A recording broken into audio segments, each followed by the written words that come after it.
Good morning, everybody, or afternoon, wherever or whenever you're listening to this. Welcome back to the Midwestern Archaeology podcast. Today, I am thrilled to be joined by a true powerhouse in the field of archaeology, Dr. Cheryl P. Claassen. Dr. Claassen earned her PhD from Harvard University in 1982 after completing her undergraduate studies at the University of Arkansas. Over the decades, she's made a lasting impact on the field through her groundbreaking work in North American archaeology, symbolism, gender studies, and the sociology of archaeology. Her research delves deep into topics like shell artifacts, cave use, archaic period societies, with a strong focus on the eastern United States and Mexico. She also has a forthcoming book titled Women, Fertility, and North American Archaeology. It is a collection of published essays on gender and ancient Eastern North American archaeology. She is also the recipient of the Lifetime Achievement Award from the Southeastern Archaeological Conference. So thank you so much, Dr. Claassen, for being here today. Sure. Awesome. So let's just dive into it. So I'm really curious about your professional journey. So what was your initial interest in archaeology, and when did you start to think that you could do this as a career? Um, my parents used to drop me off for Sunday school. And in fourth grade, I started walking on through the church, skipping the Sunday school room and going back to the library. And there was a book called Oscar Og and the 26 Letters. And it was a picture book, but it was also had text in it. And it was the story of the development of the 26 letters in the Roman alphabet, Oh, wow. Lat- That's cool. in the Latin alphabet. And it had a lot of, information in there about excavation in the Holy Land and all of that. And that was my first brush with archaeology. So that's what I wanted to do. And so I announced in fourth grade that I was going to be a Near Eastern archaeologist. I didn't use those terms, Okay. then, but There you go. Yeah. a biblical archaeologist. Oh, there you go. Okay. And I started excavating locally. I grew up in Tulsa, Oklahoma. So I started excavating locally with the Gilcrease Museum in ninth grade and started volunteering at the Gilcrease Museum weekends in 10th grade, and probably had participated in maybe 10 excavations before I went to college in anthropology, which is how you get a degree, how you specialize in archaeology in this country. Mhm. So it's been a straight and narrow line since the fourth grade. That's awesome. That's so cool. Was there something about the study of peoples from the past that captured your imagination? What was specifically the appeal for you when you were kind of thinking about what archaeologists do? Because I would imagine for a lot of people, they get exposed to a movie like Indiana Jones and they think it's just one big adventure, going to foreign countries and getting a bunch of cool artifacts. I think my attraction was mostly the science of it, the Mm. intellectuality of it, the puzzles, to work out the puzzles. So, but even though I was, enrolled in a undergraduate program in archaeology at the University of Arkansas, which at the time in 1971 was the premier archaeology program in the United States, because it was the start of environmental impact statements and contract archaeology, and it started right there in Fayetteville, Arkansas. And so the Wow. whole place was abuzz. So I could sort of immediately see a way to do excavating and getting paid to excavate, and doing lab work and getting paid to do lab work. So it was all just very coincidental, dumb luck is what it was. Yeah, absolutely. And so when you were in your undergrad program, had you changed your scope from wanting to be a biblical kind of Near Eastern archaeologist? Were you Sure. thinking maybe more American, Yes. ancient Well, I American? mean, yeah, I like so many things, you get turned on by what you're doing. And so when I Mm. started excavating in ninth grade, I was doing local northeastern Oklahoma archaeology. So I thought, okay, I want to be a historic archaeologist. When I went to college, there weren't any historical archaeology programs, but I had worked in a rock shelter and a prehistoric site.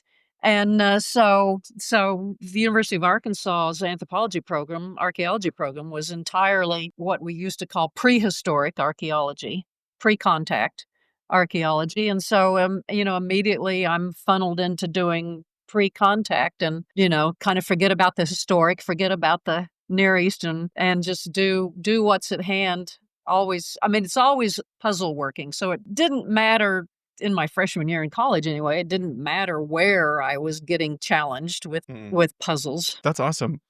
So you've also done a lot of writing about women's experience in the field of archaeology, and I'm curious, did you experience any kind of resistance or pushback when you were initially getting into the field?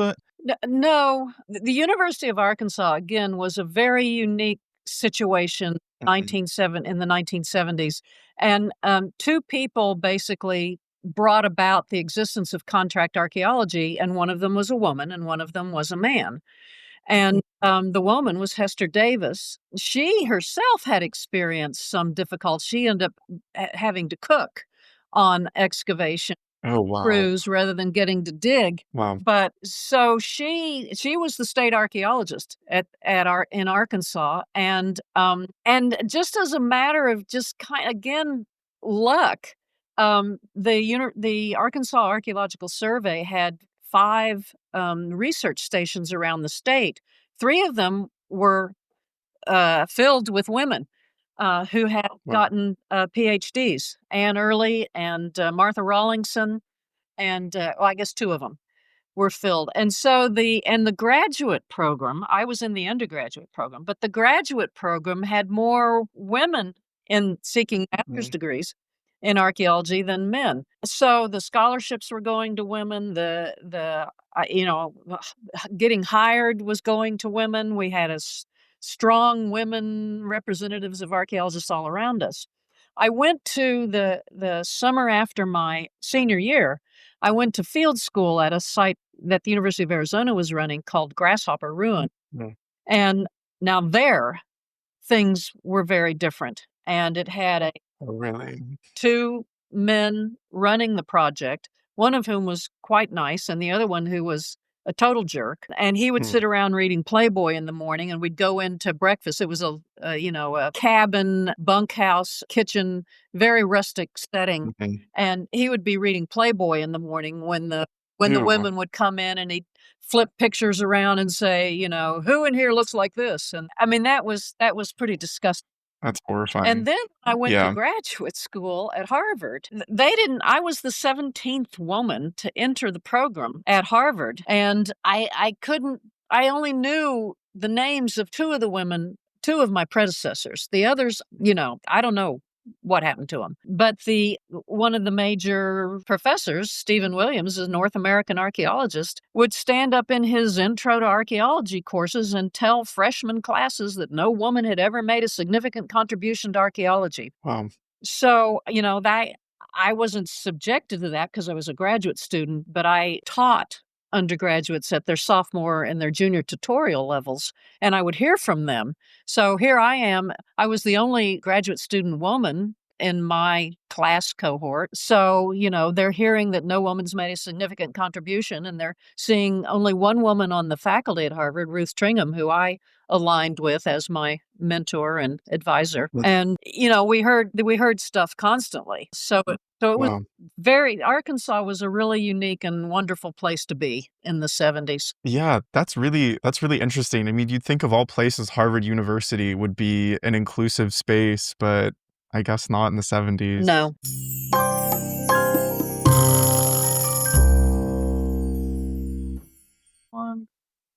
Curious about the stories buried beneath your feet? The Archaeological Research Institute, ARI, is your gateway to exploring the past right here in the Ohio River Valley.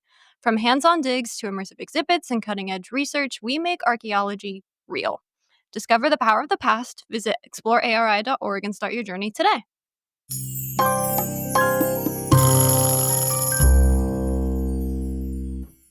I read your paper, Homophobia in Archaeology, and thought it was really good, very illuminating. And in that paper, you kind of talk about how archaeology traditionally, seen as like a more masculine thing. So getting down and dirty, these are, excavating are things that are thought to be assigned to men, and that's kind of what prevented a lot of women from pursuing like a postdoctorate or just a higher like graduate degree or something like that.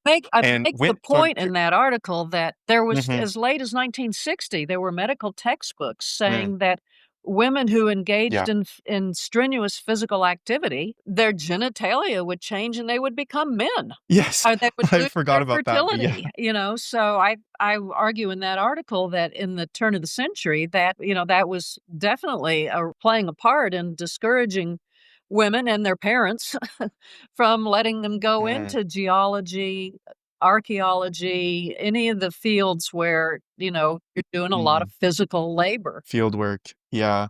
And as time went on, was there how do you feel that archaeology has changed since that time in the '70s in terms of acceptance of feminist and queer voices and perspectives in archaeology? It's changed a lot, but you have to understand that the archaeologists have changed. So, I mean, Mm, if you took queer and women and surrounded us with everybody who was an archaeologist in the 1970s and the 1980s, I don't know how much it would change. But now you've got a lot of 30 mm, somethings and 40 somethings and 50 somethings who are much more open, much more inclusive, much more out in their various proclivities mhm. about all kinds of things. And as they come to form the largest cohort, their values, which are much more inclusive and accepting, are overriding the older cohorts' values. So archaeology has changed a lot. I wouldn't say that if you put all those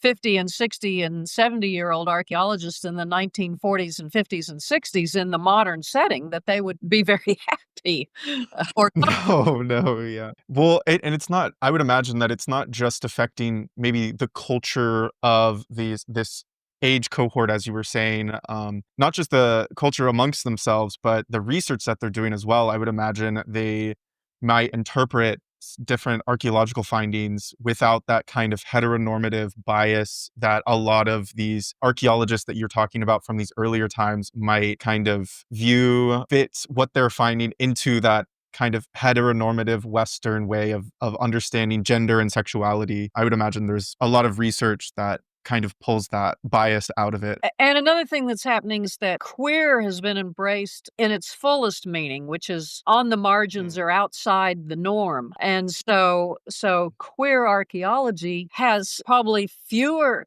there are probably fewer examples of trying to look at sexuality than there are examples of looking at mm, things that those of us trained in the 70s and 80s would never consider archaeological material. And mhm, so it's queer in that sense, mm, like doing an excavation at a peace sit-in in England, or doing an mm, excavation of a tenement house where you're walking into the rooms and marking where all the artifacts are and collecting data and mhm, entering it on your data sheets, even gridding out the floor of a house that somebody lived in 2 weeks ago. I mean, that's queer mm. in the way that, a lot of my younger colleagues are working with that concept now, is to do something that's just weird or outside the norm and using archaeological reasoning and techniques to try to derive some meaning out of these unusual atypical archaeological situations. Yeah, absolutely. And I think something that has really jumped out at me as I've read your articles and publications is kind of there was one I apologize, I can't remember the name of it right now, but it was about normative thinking or That's normative the title. understanding. Yeah, Normative yeah, normative yeah, thinking and and shell-bearing sites. yes, that's exactly right, and how there's more to these people's lives than just the everyday, like, most simplest explanation, because there's a quote actually that I wrote down of yours. "Clearly, people who lived in villages, built mounds, and feasted had more things to think about than simply eating," and that kind of understanding and trying to understand like the ontology of these people's worlds is so more it's really interesting and fascinating, and it's engaging to read as someone who is not as versed in the archaic, to learn a little bit, maybe an interpretation about these people's intellectual lives, domestic lives. It's hard to piece together, I would imagine, given the evidence, but it's still really important and interesting work, in my Oh, opinion. thank you. So I guess with that being said, I guess we could turn to the time period that we've been referring to that you've spent a lot of time researching, the Archaic. So before I get into ask you some questions about the nitty gritty, can you tell me a little bit of how you got interested in this time period, and what are some of the things that you find the most interesting, I guess, about this time period? We're talking about 10,000 to 3,000 years ago, and in the eastern U.S. Mm-hmm. Now, the Archaic has different time parameters in other parts of the United States, Mm-hmm. but in the eastern U.S., 10,000 to 3,000 years ago, and I'm most interested in the 6, 7, 8,000 year period. How I got interested is I had, as an undergraduate, I'd been exposed to the archaeology of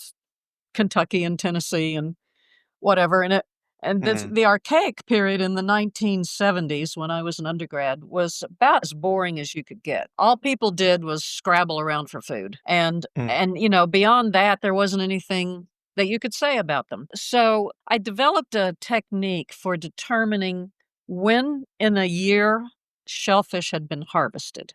I can't tell you what year, but I could tell you Mm-hmm. what month, and that's based on growth line information. So I was invited to Mm-hmm. come, and that I had developed it on marine shell. And Patty Jo Watson, who was a very well versed and very well respected archaeologist who recently died, was working on some sites in the Green River in Kentucky. And she asked me to come try out my technique on these freshwater shells. And so I'm in a looter's pit that's about 7 feet deep and face to face with these strata of shell and dirt and rock. And I was really impressed by the size of them. I was really impressed by learning that this phenomenon of mounding shell, freshwater shell, stopped seemingly abruptly, and that a lot of the shells that I was looking at in this column of the site that I was looking at, the Dewey site, a lot of the shells were still paired. And that's just raised 99 questions. I mean, why are they paired? They're calling these village sites. How do you walk around on shells and not break them apart? Why do you collect them if you're not going to break them apart? Why did it stop so abruptly? So I'd have to say that as I was finishing up my graduate work and thinking about what I had read about the Archaic and even thinking about what I'd read about the sites on the Green River, it was just a really, it was another very intriguing puzzle that I thought maybe I could bring to bear some interesting perspectives on from the shellfish angle. So that's how I got launched into this, and that was probably 1980 or 1981. I finished a dissertation in Okay. 82, but that was also a dissertation on marine shell. So, and at the same time, I was in Boston, and a friend brought me a freshwater shell that had a bunch of nicely cut out round holes on it. And I said, "What is this?" And I started researching. It turned out there'd been a shell button cutting factory outside of Boston, and that this was a shell that had shell buttons cut out of it, and launched me into the whole shell button industry. So I felt like my research was the Archaic shell use, and my hobby now was the freshwater shell button industry. That's really cool. That's really cool. Yeah, I have a lot of so I've been telling a lot of my coworkers that that I was going to interview you, and I familiarized, some of them had heard of you and some of them I familiarized them, and they were really interested in the freshwater mussels. So my next question deals with the Ohio River and other riverine ecosystems, such as the Green River of the lower Midwest. So obviously these ecosystems have changed a lot since the Archaic. What were the rivers of the Archaic like, and how are they different to today's rivers? So obviously a lot of changes have happened, most especially from what I understand, a lot of biodiversity lost. But I'm just curious if you can give us a window or a glimpse into maybe what it was like for these archaic humans to be living on the banks of these The rivers. freshwater shellfish contain the different species, and there are hundreds of species of them, contain or provide interesting information about the environment they're growing in. So some species like muddy, deep bottoms. Some species like Riffle Run. Some species like highly oxygenated water, meaning lots of water movement. Some species prefer, or can tolerate mud when other species can't. So we can do some river construction by going through and listing the species and particularly working out the proportions of all the different species to each other. And so you can say, well, this site was located beside a riffle run, or this site was located in a meander scar or a meander curve. So, different sections of the river will show, different kinds of bottoms and different oxygen levels. And so, the only blanket statement I could make about how the rivers are different is that there's a whole lot more siltation now because of agriculture and construction.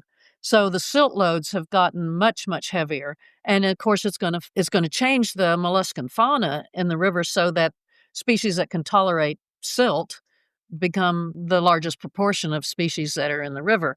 So the other thing that happens is impounding in historic times. So you get dams that are backing up the river. So again, where there might have been riffle runs, now there's deep water, slow deep water. And again, the species are going to change. So we can talk about those changes.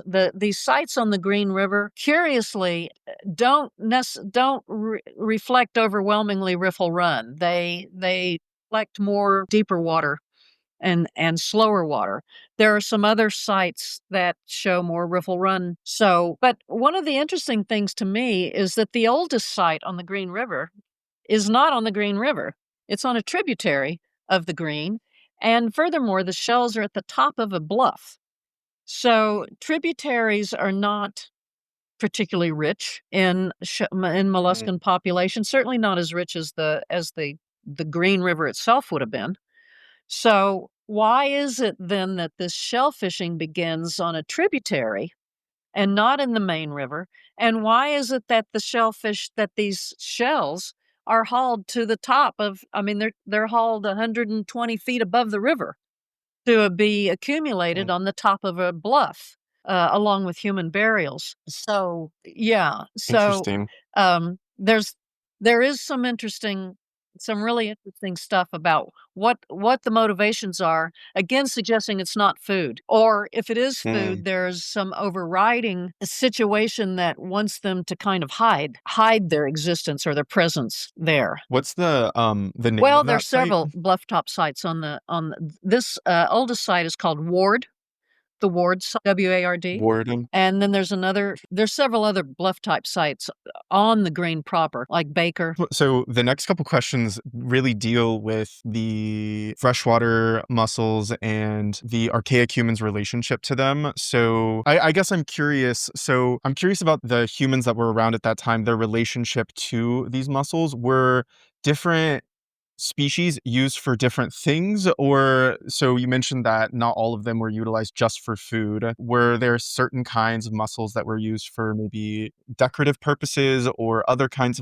of things, and their uses might have told us about their lifestyles or something like that? No, there are no species specific uses except for a gastropod, Okay. a freshwater gastropod called Leptoxus. And Leptoxus it used to be called Ankylosa, the genus. And Leptoxus shows up in sites along with all the other bivalve mollusks, but it also was used from Texas through Alabama on up into Kentucky. It was used as beads, shell beads, and the top little spire was ground off, and then they'd thread something through the aperture and out the spire to thread it, to wear it. And their anklets, their bracelets, their necklaces, and there are several burials where it's clear from the distribution of the Leptoxus that they were sewn onto a fabric. They're in rows. The fabric's long gone, but the beads are still laid out in parallel horizontal rows. So that's the only unique use for any of these things. You get to marine shell, that's a different story. Florida, they use one species for chisels and another species for hammers, But with these freshwater shells, Wow. they're all piled up. They were all, I think they were pretty much all used as food and as building material, Mhm. construction material. Like grit or something, like pounding No, it up and then mixing it no, in with no. something, You mean or for construction? No, just the bulk yeah. of the shell makes the bulk tight. Oh, wow. So it's just tossing Wow. whole valves. You talk about bivalves, so you got a valve on each side. You just toss the whole Mhm. valve into the accumulating pile. But I hope we Mm, get to the point that I do not think that these are garbage piles, that these are in fact burial mm. contexts, intentionally created burial contexts. Yeah, yeah, that was so I've heard about shell middens for a while now, but when I started realizing that there were human burials that were sometimes in these middens, it's really fascinating, and I think what's really interesting about these shell middens is that they kind of come at what seems to be an important time, at least in this area, at this time and place. So something that I read in one of your articles was that there seems to be some experiments with sedentism during this time where people maybe, at least for part of the year or maybe a majority of the year, were kind of fixed in one location, if not the whole year. And given that sedentism kind of has this connotation or association with agricultural societies, how were these archaic people groups able to remain fixed in one location for most of the year? Is it because of their access to these freshwater mollusks? And because if so, that's just really interesting. From what I understand, it's really hard to just remain in one area without being a farmer full time or cultivating crops. There is no evidence that there's any horticulture or gardening or Mm, um, I mm, I don't think these are villages. I don't think these are long-term residents. I okay. think what they're doing that I think these are ceremonial centers and people come together Mm, for, could be 6 weeks, could be 8 weeks. They start to gather, host guest situations. So this year's mm, ceremony might be at the Reed site. They're the hosts, and they've invited you to come. And then the next year's ceremony is at Indian Knoll, and you've got somebody but people aren't necessarily living there very long. They may be there 6 to 8 weeks to set mm, things up and prepare, gather the offerings that are going to happen for the ceremonies to prepare, whatever has to be prepared. So this is the main problem that I've had with my colleagues mm, who are interested in the archaic, and even those who aren't interested in the archaic get stuck on this, is the degree to which these are villages. And mm, colleagues who are working with shell rings and shell heaps on the coast of Florida and South Carolina and Georgia have pretty convincingly, they've all convinced each other that those sites are ceremonial. Several of them seem to have started out as villages, but then fairly quickly were repurposed mm, as ceremonial centers, or for some of the others that they're year-round habitation, but with a very low population that swells during ceremonies. And so those ceremonies are moving mm, around the landscape over I don't know, a decadal cycle. So there's a mhm. group of people who claim a ceremonial center, even if they're not living there full time. They're the host for a ceremony. Right. They set everything up, they send out the invitations, and the guests show up, and everybody has a good time for 6 weeks hanging out at Indian Knoll or hanging out Mm, at Reed or Ward or Eva or Anderson site, some very large sites or the Perry site, Mulberry Creek in Alabama. These are some huge sites. And some of these mm. shell heaps are small, and some of these shell heaps are huge. And I think that the size of them reflects how many times they hosted one of these ceremonies. Oh, interesting. So these congregation events probably would have happened during the warmer months, possibly, maybe sometime in the fall, and then for the rest of the year, they would have been dispersed about the landscape, Yeah. kind of hunting, gathering, the kind of lifestyle that we might imagine Well, during I the did archaic. work out my month of death technique on the freshwater shells from the Oh, Dewey site. And what I found there was that there was evidence of May through October harvesting. So, some of it is probably daily food. The bulk of it, I think, is feasting food. So you're right. And it's probably somewhere late summer or very early fall, maybe August, September, October, when these ceremonies are scheduled, I think. Okay. So even if it is maybe not necessarily these huge feasts are happening, they're only happening maybe during a set period, a set season of the year. It's clear that, or at least to me, that these eating mollusks and, kind of throwing them in these mounds was an important part, or it was a kind of an important part of these people's lives and maybe their societies. There was a label that you gave these people that kind of, or a way to describe their subsistence strategy as hunter-gatherer shellfishers, basically, which is really interesting. I haven't heard that label or phrase before, and I'm just curious, do you think that these people were fixed on these kind of riverine networks, or like did they just kind of live and operate in those areas, or was shellfishing and mollusk eating, was that just something they did during a certain period of the year, or Well, I something like think I think that every shell mound has a social group tethered to it. Now, all of the shell that? mounds didn't exist simultaneously, and our radiocarbon dating, or dating of any kind of these sites, is horrible. We have very few dates from very few sites. I mean, we're talking 60 sites on the Tennessee River, and we probably have radiocarbon dates on 12 of them, and one or two or Wow. three. There are some sites on the Tennessee, like Eva and Cherry and Ledbetter Landing now, that have a lot more due to Thad Bissett's work in that area. We know, our ability to talk about how many of these places there were. Some of them started 8,500 years ago, and some of them are starting at 3,000 years Wow. ago. Some of them finish at 7,000 years ago, and some of them are abandoned at 4,000 years ago, and some of them are abandoned at 2,000 years ago. So they're not all operating simultaneously.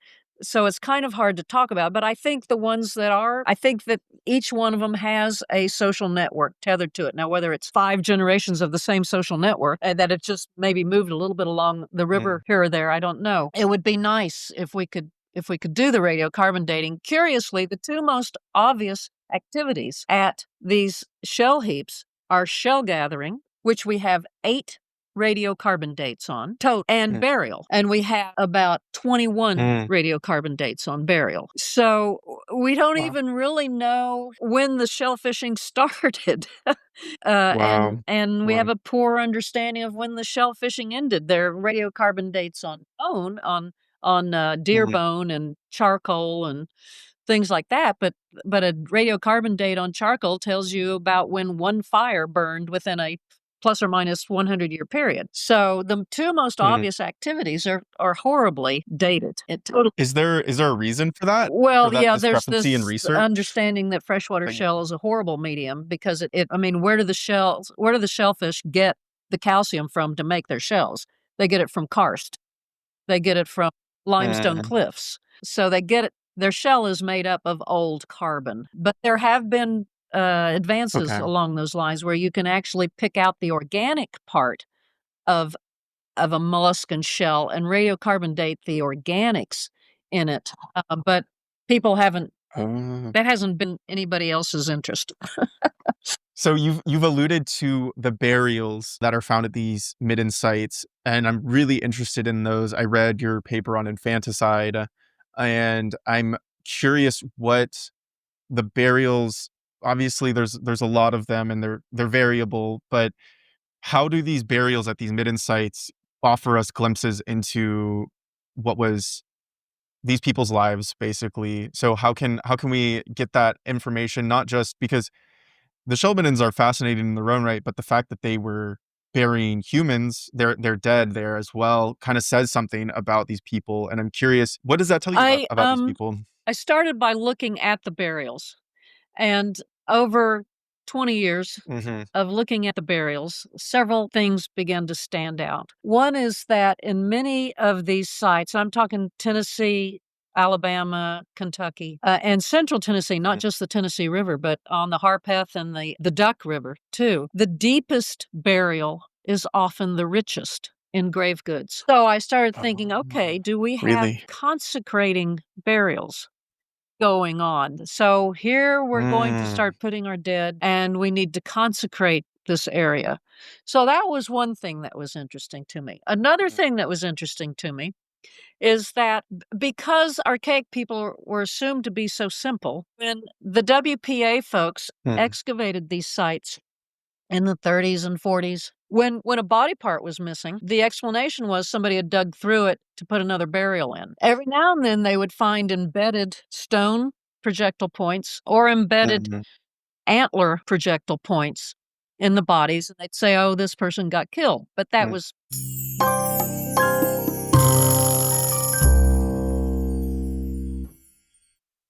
History isn't just in the books, it's in the soil, the stones, and the stories of your region.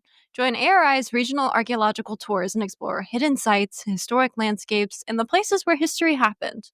Led by real archaeologists filled with real discoveries. See the land like you've never seen it before. Check out our tour dates at exploreari.org.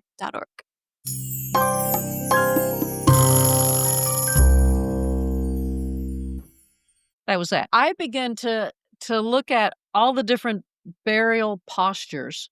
At the same time, several other people, because of the Native American Grave Protection and Repatriation Act, inventories of skeletal collections in museums. At the same time they were doing their aging and sexing and all of this, they come up with scalped individuals, people who've had their lower arms severed. You can see the cut marks at their elbows. People who are headless, and you can see the cut marks at the neck.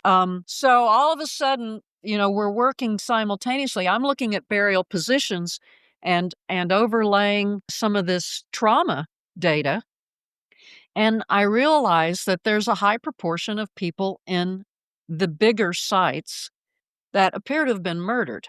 So one of there a couple of characteristics of this. They're often included in multiple graves, in a grave with multiple bodies.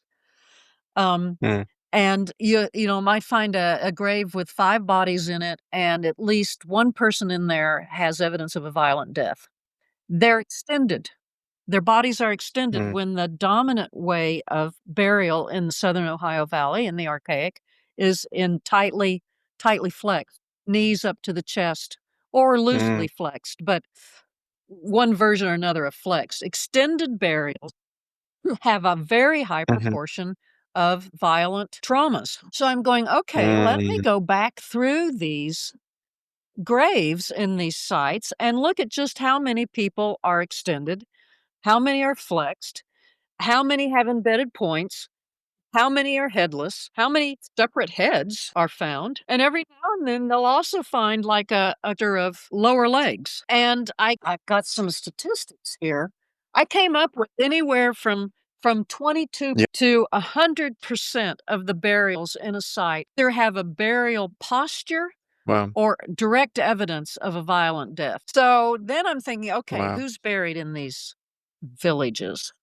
Now, if these are villages, you would expect to have what anthropologists would call a normal death distribution. You would expect a lot of infants, fewer teenagers, fewer prime of life adults, and more elderly.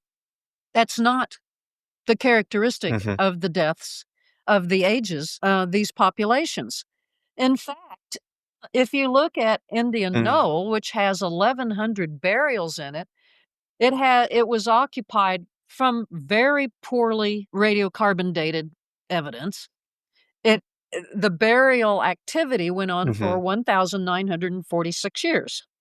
And you divide 11,000 burials into 1,946 years, and you get 2 burials a year in 1,100 people. 2 burials a year.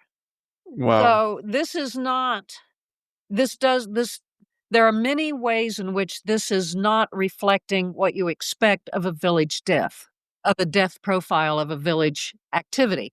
And so then I started looking at what could explain these group burials of 4 and 5 people. And some of these burials have tremendous numbers of shell beads with them. Leptoxus shell beads, but they also have marine shell beads with them too. In the Green River, they have some of the stone beads, Wow. and they have coal. They have cannel coal beads. And I started looking at these, and Wow. to just jump ahead here, what I think is going on is that they're operating in the Archaic that spans, it has members from the falls of the Ohio all the way over to the St. Johns River in Mm. Florida. It has some outlying Wow. sites, the Lamoka Lake and Frontenac in New York State. And there's even a site in Maine that looks Mm. almost identical to Indian Knoll in terms of the kinds of artifacts and the kinds of burials and the Wow. kinds of grave goods that are there. And I think this cult then had a couple of rites, ritual that are enacted in these Mm. ceremonial gatherings at all of these sites, Wow. but my focus is not the Florida sites. Several people have actually taken my ideas and applied them to some of the St. Johns River freshwater shell mound burial mortuaries. They're seeing the same thing that I'm seeing.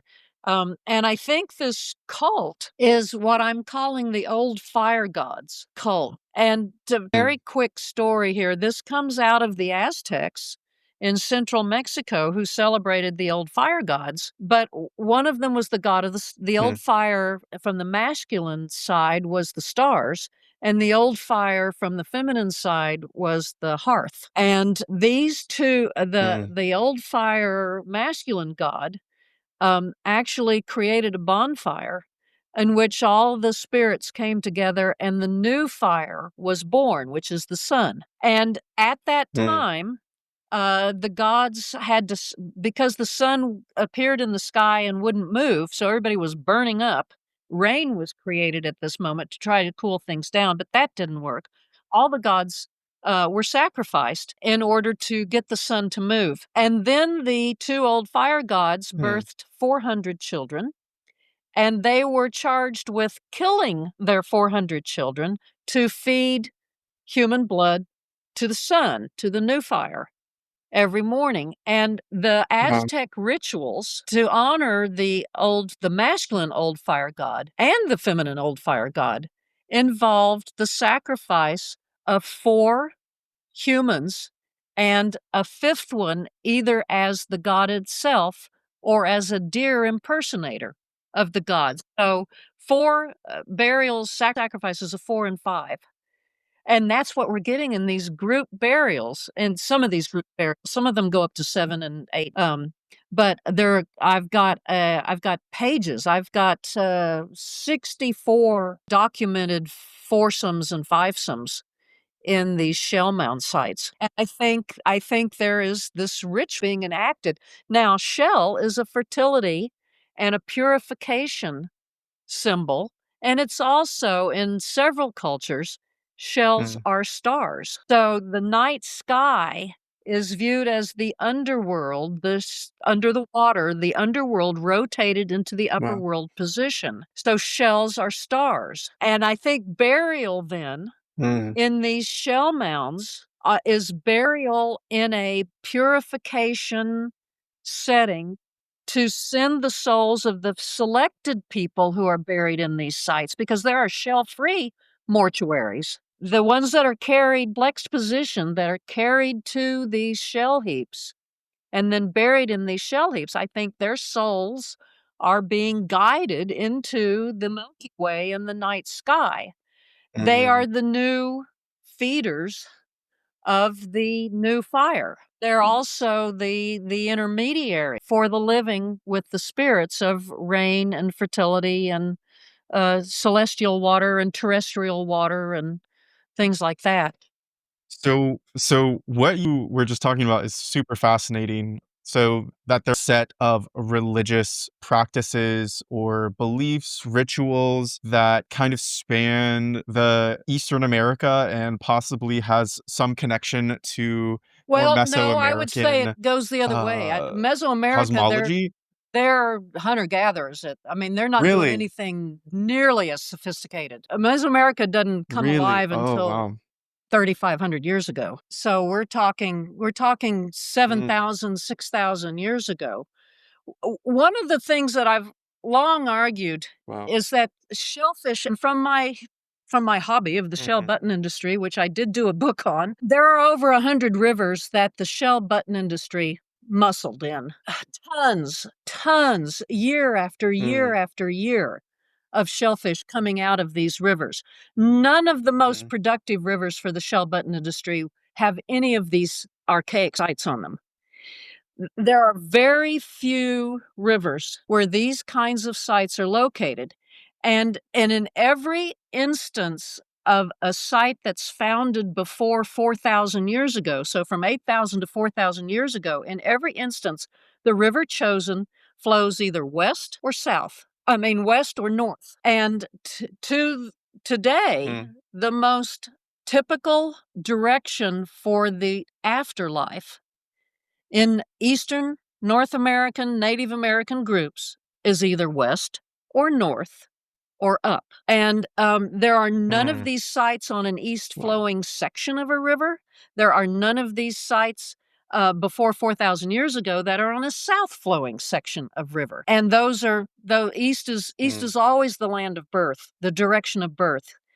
So the fact that that they didn't put Interesting. bodies on a in a site on the eastern flowing section of river, at least not in the shell. That wasn't the path into Mhm. the stars.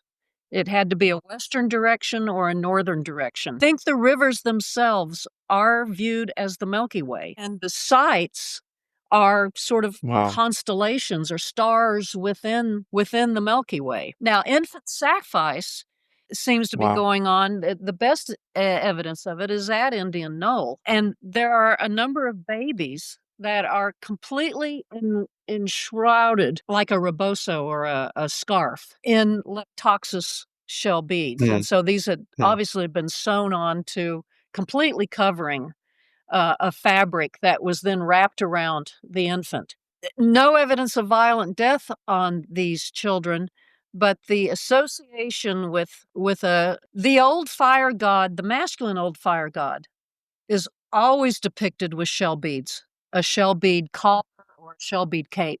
The tears of babies in the 15th century in Mexico were said to bring rain. So the sacrifice of children and babies could be about rain calling. And again, the creation of the new fire, the birth of the sun, is the moment at which rain was invented, according to the Aztecs. So I think this is an Mm. 8,000 year, 9,000 year charter story that has been Mm. milling around in the central United States and the United States. So it's very old. There's another example of one of these sites in Texas, in East Texas, Buckeye Knoll, and there are Okay. individuals there who are in these shell bead shrouds, and the bodies are on a knoll. Wow. There are lots of dog burials in the No. Tennessee and the Green River.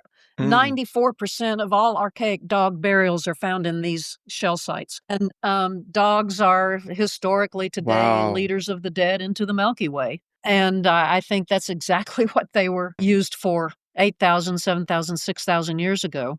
There's two sites in particular that have 34% of all the dogs known in the Archaic. One of them's the Perry site on Oh my on the gosh. Tennessee River in northern Alabama. The other is the Reed site, which is on the Green River, and they have 34% of Mm. 447 archaic dog burials. The dog burials are rarely with humans. The dog burials Wow. are by themselves. These are not pets, and that's one of the things that showed up in one of my undergraduate textbooks was the dog burials, the people burying their pets in their village debris. Interesting. Yeah, we have a local site that my organization kind of stewards called the Guard Archaeological Preserve, and it dates to late pre-contact, so like 1,000 years ago. And their dog burials are very sometimes they're buried with humans, and it seems like they were treated with a lot of respect. But obviously, humans' relationships with dogs, especially, obviously has changed quite a bit throughout the millennia since this time. I did have a question about where in the Archaic we're talking. So a few episodes ago on the show, I and my coworker Amanda did one kind of on a very general overview of the Archaic. So just kind of very general stuff about the time period, and the three sub periods of the Archaic were, because the Archaic is the longest period of the four periods in Native American pre-contact history. And I'm just Middle curious Archaic. where in those, so the early, middle, and late Mhm. Archaic, Mhm. when with Mhm. Middle Archaic. Oh, okay, that's where we are. Gotcha. And of those three periods, something that was really interesting to me and my co-host Amanda was the drop in sites during the Middle Archaic in terms of, so we saw at least in Ohio and Indiana, there was a map that showed early Archaic sites. It was about, I'm not even going to ballpark. There was a X amount, and then the Middle Archaic there was significantly less, and then in the late there was kind of like a rebound. And I'm just curious if that was something that you've encountered in your research this time period, and if so, if there's some sort of explanation for that. 'Cause we were hard pressed to find someone kind of explaining And, that.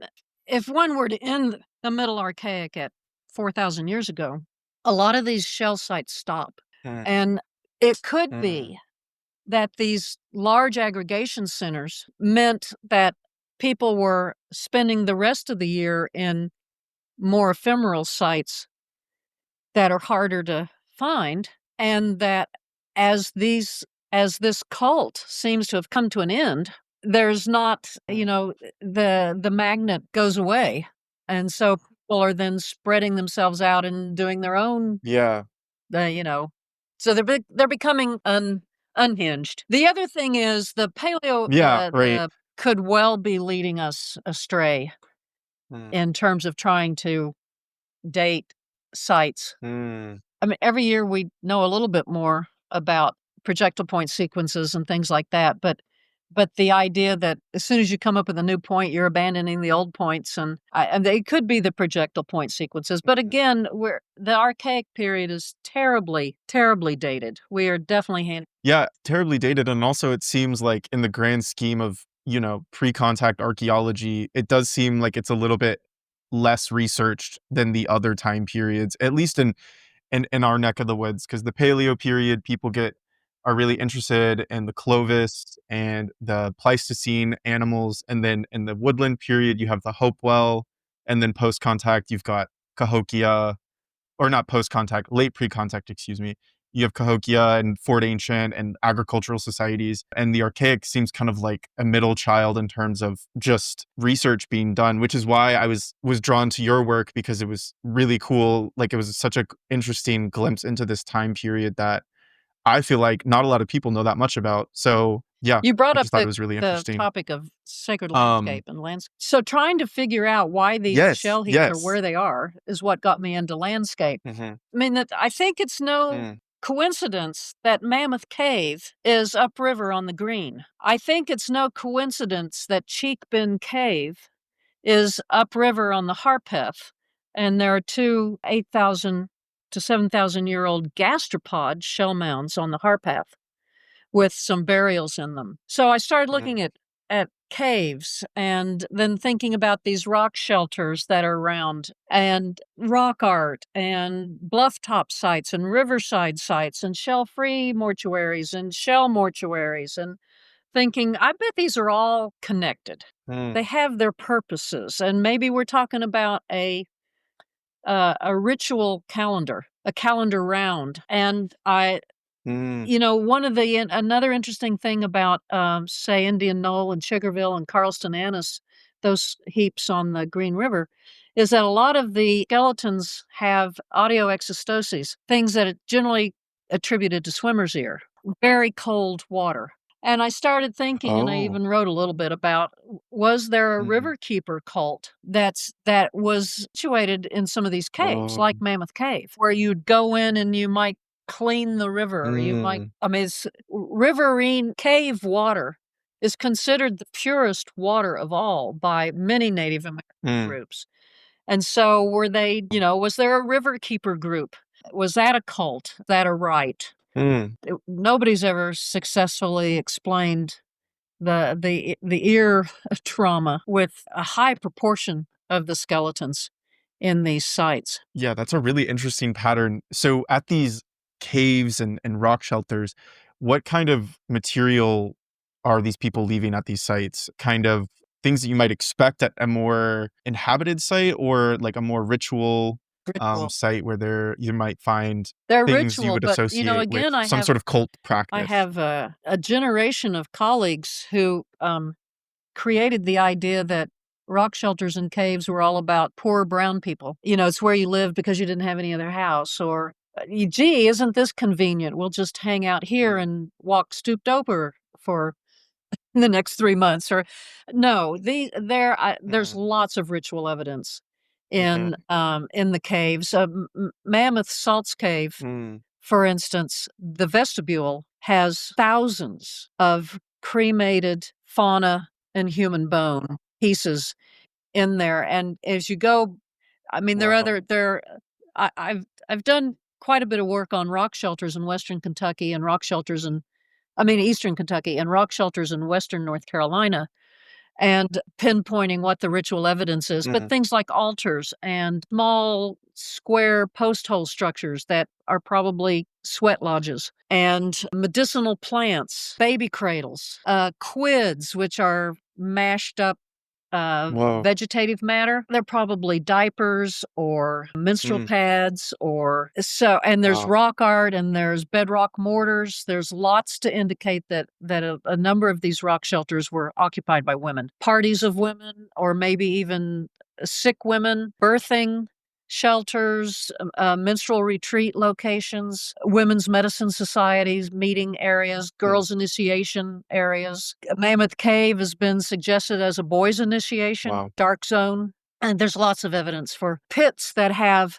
fauna in them from all the strata. So there'll be eagle bone, deer bone, turtle shell, aquatic turtle, things that Mm, look like they're world renewal offerings. There's a rock shelter in Menifee mm, County in Kentucky where the excavators got down to the bottom of the shelter, and there was a big slab of bedrock, and on it side by side were 8 turkey skeletons. So, so much of this, wow. you can take exactly the same data and read it differently.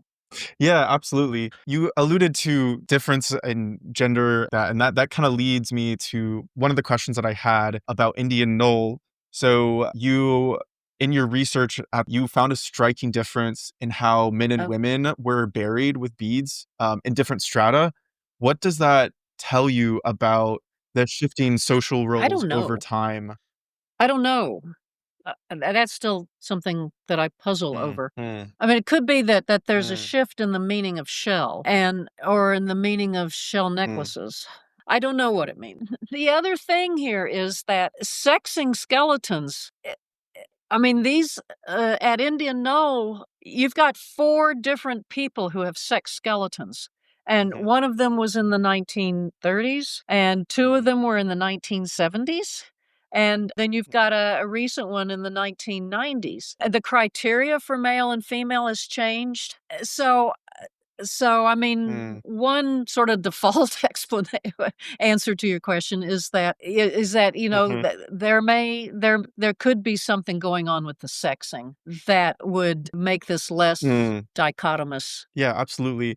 And I guess just to kind of ask another question, because you have written a lot about gender during this time period, and I do want to touch on that just a little bit because I think it's really interesting. So, just a broad question that doesn't really relate to maybe specific sites, but just in your findings, what are the gender roles that you can tease out of the material evidence that you've been looking at of the archaic societies during this time? What is that process like of trying to figure out maybe the different roles that That's men and women clearest played, the different, for me, it's been clearest in yeah. the rock shelter work. So in Menifee and Lee and Wolfe County, Mm, Eastern Kentucky, there are a number of rock shelters that appear to be women's shelters. And what they're doing in those, I think they're menstrual retreats and birthing retreats. What they appear to be mhm, doing while they're mm, retreating in those 3 counties is doing a lot of fiber processing.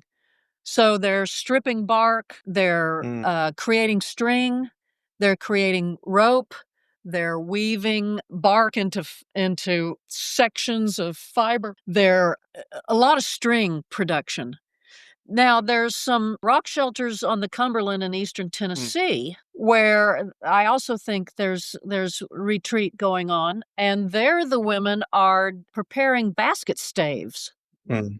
They're taking river cane and splitting it and making basket staves. So the conjecture on my part is that it's women doing it. The fact of it is that the basket staves are being made and the fabrics and the string and fiber are being made. So those are two activities that appear in the archaeological record. I mean, there's a lot of medicine being produced. There's over, I think I tallied in an article in American Antiquity in, I don't remember when, 2010 maybe, called Newt Cache, a women's retreat shelter. I think there are 35 species of medicinal plants that are in there. Several of them are abortives. Wow. Several of them are bleeding solutions. Several of them are still associated with women's problems. So there's medicine gathering and processing going on in those rock shelters as well. There is some large mammal. There's some deer bone. There's some rabbit bone and things like that. But they probably, at least in historic times, in minstrel retreating, the French recorded that women didn't eat very much in the way of mammalian flesh, but they are, so there's probably a lot of plant material being eaten that's just not showing up. There are some large mammal remains in these sites too, and curiously, there are, in several of them, been found bags of the earliest domesticated seeds. An interesting something that I've tried to get some of my ethnobotany people interested in is some of these oldest seeds that have been found in bags in these rock shelters are Chenopodium. And Chenopodium in Mexico is an abortive. You know, and everybody's been writing about, early agriculture, people are eating Chenopodium. I wonder if they are. The roots of Chenopodium are abortive. The seed is not. But, you know, there's some interesting stuff going on in these rock shelters. That is very interesting. So I want to be respectful of your time, Dr. Claassen. So I will just ask a few more questions and then we can wrap up and for our interview.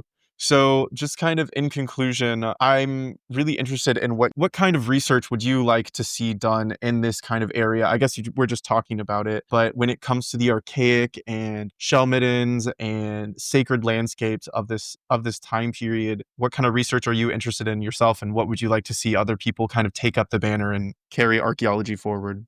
I don't know that it's possible to continue doing research on these topics. Most of the museums have repatriated all the collections.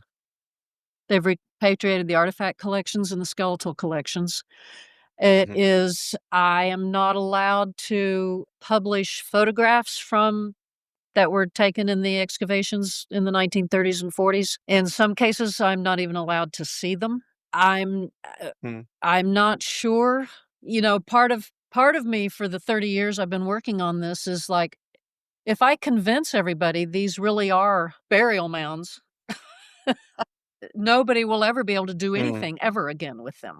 So there are other sites that haven't had any excavation done in them. The collections haven't been accumulated. There are ways now that, you know, don't require subsurface collecting.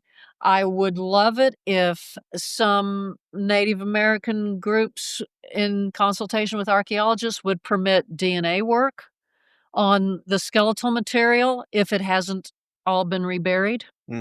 Because we can now sex with DNA. We can talk about family relationships between sites, among burial populations. It would be great if new sites could be excavated with modern techniques so that much more attention could be paid to the stratigraphy and to the question of, are these villages? Did it start out as a village and then get repurposed?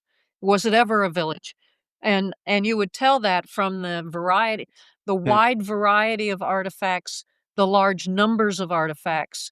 Those indicate village. The fact that none of the human bone in report after report after report, gnawing is not going on in villages. What villages have dogs? and Mm, don't have gnawed bone. So these dogs mm, aren't running around loose either. But there's lots of little clues that that somebody who was attuned to all these questions and debates could pay attention to with new excavations. The new excavations in Florida have been fabulous. They've got a good working relationship with the really? native populations. They're doing DNA work. They're doing all kinds of things that I doubt will ever get Mm, done in the mid-continent. oh, I see. Yeah.